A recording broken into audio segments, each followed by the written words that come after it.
हमारा जब जन्म होता है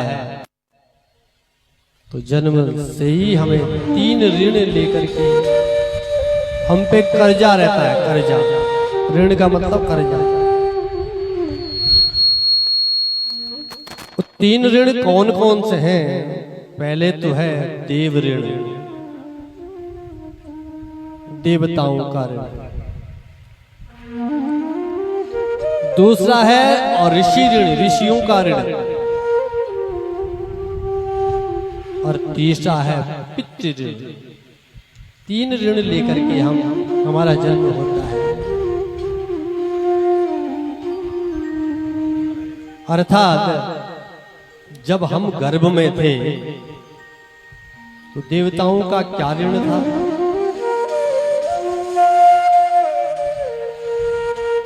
देवता और भगवान में अंतर है।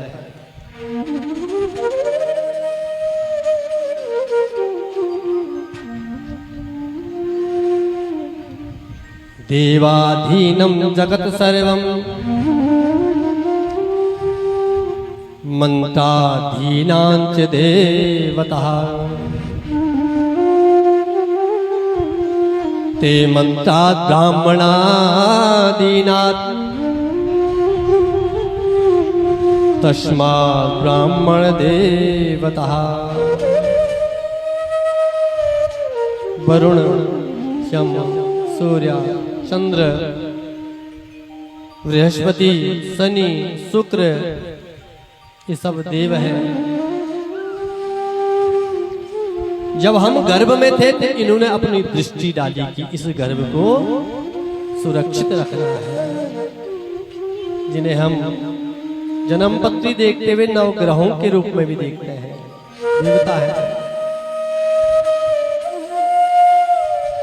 और भगवान सूर्य, नारायण और चंद्र को राजा बताया गया है, क्योंकि यह भगवान के अक्षु है, चक्षु है। आप विचार कीजिए, जो प्रत्यक्ष देवता है सूर्य नारायण, अगर वो 10 दिन तक न आए तो सबकी कुल्फी जम जाएगी। जमी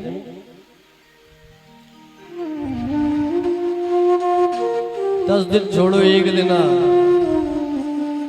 न आए तो चलो, अगर सूर्य नारायण भगवान ने सोचा कि चलो आज थोड़ा नीचे चलते हैं, सारी धरती भस्म हो जाएगी।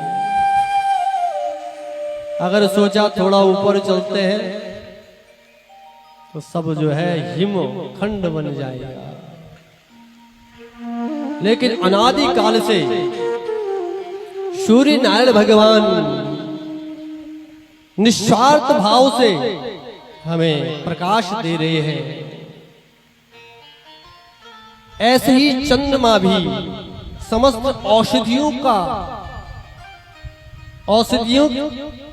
औषधियां जिससे पुष्ट होती है, वो चंद्र भी अपनी गति से, अविरल गति से जो है गतिमान है। तो समस्त देवताओं का हम पर ऋण है। उस ऋण से हम ऋण कब होंगे?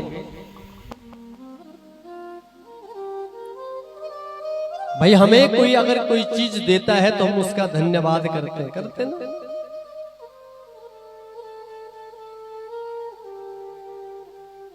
उस ऋण से ऋण होने के लिए हम उनका पूजन करते हैं। आपने देखा होगा, हमारे आचार्य गण जब पूजन कराते हैं तो सूर्य नारायण भगवान को जल चढ़वाते हैं। नीरांजन समाभासम रविपुत्रम यमार्गजम छाया मार्तंड संभूतम तम नमामि शनिश्चरम। प्रत्येक देवताओं के अलग अलग मंत्र हैं।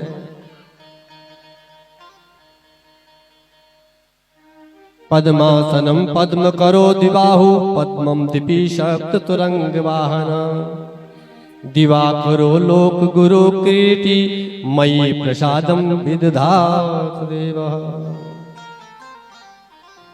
क्योंकि मंत्र तो ब्राह्मणों के अधीन है, वो जो है उनको अर्पण करेंगे, जजमान से बोलेंगे ऐसा करो। तो हम जब पूजन करते हैं तो हम उस देव ऋण से ऋण हो जाते हैं। उन्होंने हमें दिया तो हमने भी उनका धन्यवाद कर दिया। इसलिए अपने घरों में देवताओं का पूजन, आवाहन, ध्यान करना चाहिए। दूसरा, ऋषियों का क्या ऋण है हम पर? ये जितने भी शास्त्र लिखे हैं ये सब ऋषियों ने लिखे हैं। ऋषि का अर्थ है रिसर्चर, रिसर्च की है उन्होंने। ऋषियों का हम पर ऋण है, उन्होंने हमें संविधान दे दिया। हमारा संविधान ये है जो हमारे ऋषियों ने दिया है। जैसे भारत का संविधान है ना, जिसको आजकल कई लोग डायरी हाथ में रख करके दिखाते रहते हैं, तो मेरे पास ये है भारत का संविधान। पर हमारे सनातन का जो संविधान है वो हमारे ग्रंथ हैं। हमें इस संविधान के अंतर्गत भी चलना चाहिए, अनुसार भी चलना चाहिए कि हमारे शास्त्रों में ये लिखा हुआ है। तो जब हम उनका अध्ययन करेंगे, अब हर कोई उनका अध्ययन नहीं कर सकता है, तो हम कथाओं के माध्यम से जन जन तक ये बात पहुंचाते हैं कि हमारे ऋषि ने जो है, ऋषियों ने यहां ऐसा लिखा है। तो उस ऋण से भी हम ऋण हो जाते हैं। और तीसरा ऋण है पितृऋण। हमारे पितरों का भी हम पर ऋण रहता है। आगे प्रसंग आएगा अभी कथा में। तो पितृ ऋण से हम ऋण कब होते हैं? जब हम विवाह करते हैं। विवाह केवल भोग विलास के लिए नहीं है।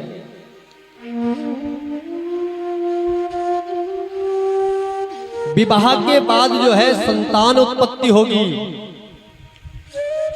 तो पितृ प्रसन्न होते हैं कि मुझे कोई जल देने वाला पैदा हो गया है।